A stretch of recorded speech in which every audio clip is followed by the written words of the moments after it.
ويلا بينا نبدأ حكاية النهاردة.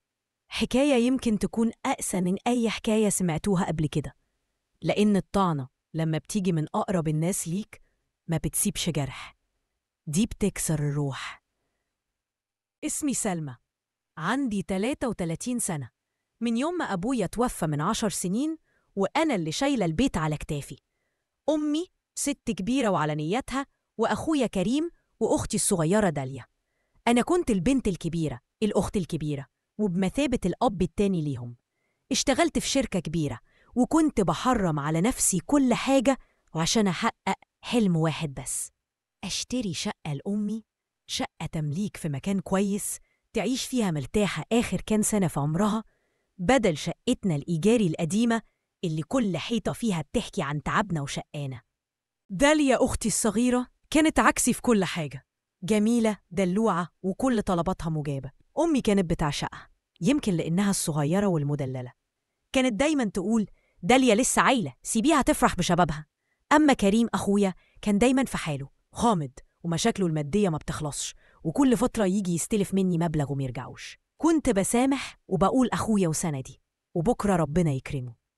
بعد سنين من الجمعيات والأوفر تايم والحرمان، أخيراً جمعت مبلغ كويس مقدم لشقة الأحلام.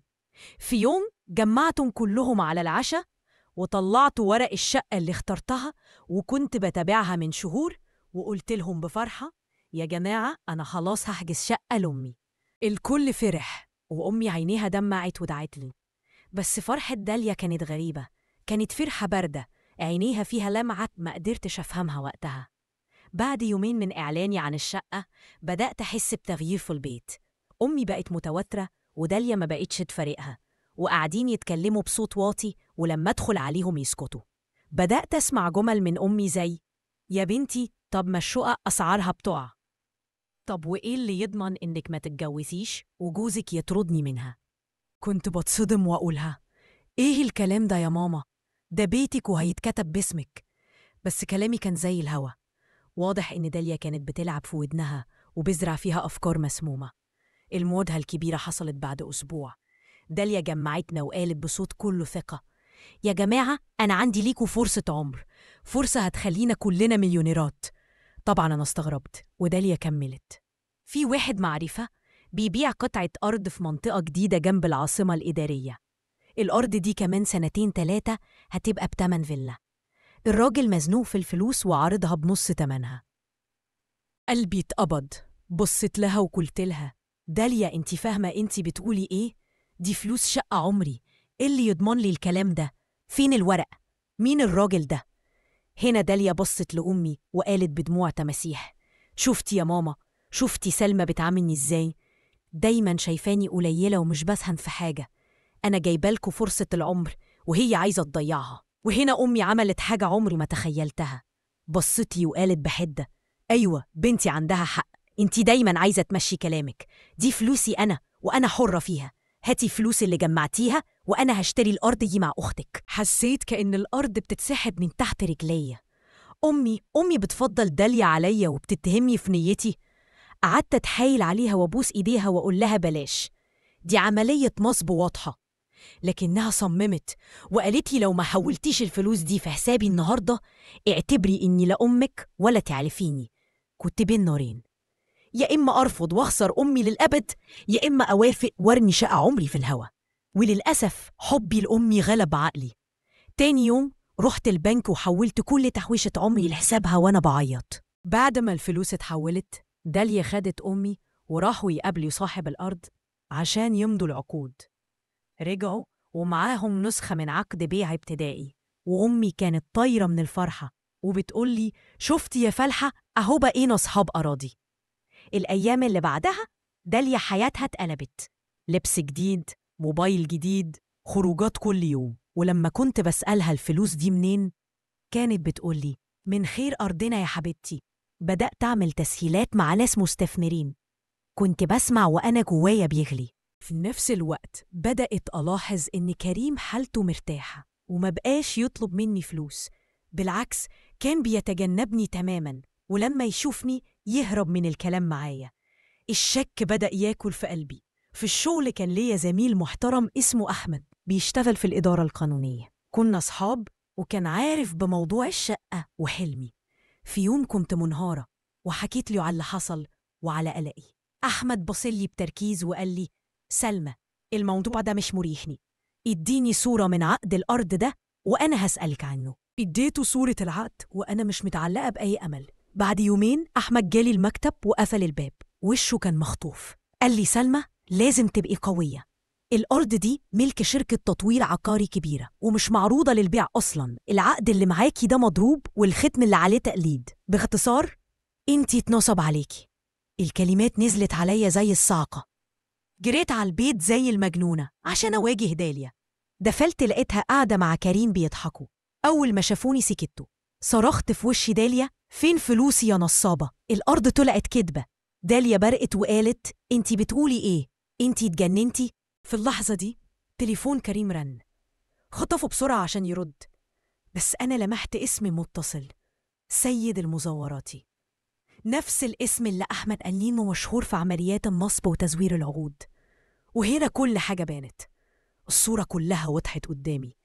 ما كانتش خيانة داليا لوحدها، دي كانت خيانة مزدوجة. بصيت لكريم اللي وشه بقى أصفر وصرخت: انت كمان يا كريم؟ انت كمان بعتني؟ بعت أختك اللي لحم كتافك من خيرها؟ كريم انهار، وقع على الأرض وهو بيعيط واعترف بكل حاجة. اعترف إن داليا استغلت ديون واللي كانت هتسجنه، وعرض عليه جزء من الفلوس مقابل إنه يساعدها في عملية النصب، وهو اللي وصلها بسيد المزوراتي اللي عملهم العقد الوهمي. داليا لما لقت اللعبة انكشفت اتحولت لوحش تاني خالص، وقفت وقالت بكل بجاحة: أيوة عملت كده وتستاهل اللي يجرالك. طول عمرك عايشة دور الضحية والشهيدة والكل بيشكر فيكي. كان لازم أخد حقي منك. الفلوس دي حقي في تعب أبويا زيك. في وسط الصريخ والانهيار ده أمي دخلت علينا، سمعت آخر جملة داليا قالتها وشافت كريم وهو منهار على الأرض. بصت لي وبصت لهم ووشها بقى أبيض زي الشمع. قبل ما حد فينا ينطق بكلمة لقيناها بتقع على الأرض مغمى عليها. جرينا بأمي على المستشفى. طلع عندها هبوط حاد وارتفاع مفاجئ في السكر بسبب الصدمة العصبية.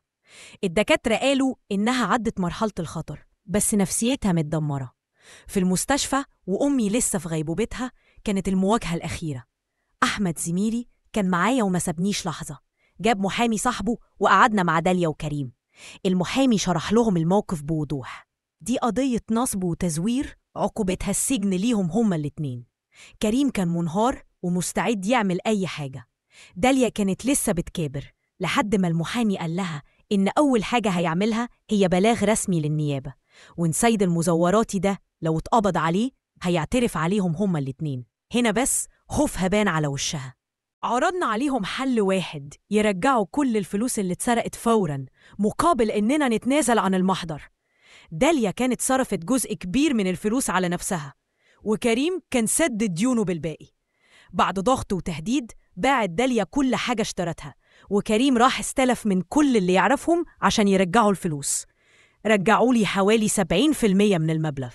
الباقي كان ضاع معاه الثقة والأمان والعيلة. لما أمي فاقت كانت إنسانة تانية، ما بقتش تتكلم. بصتها كانت فاضية وحزينة.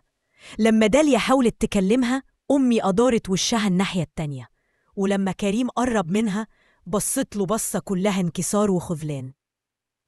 أنا خدت أمي من المستشفى على شقة إيجار جديدة صغيرة على قدنا. سبت لهم شقتنا القديمة بكل ذكرياتها المرة.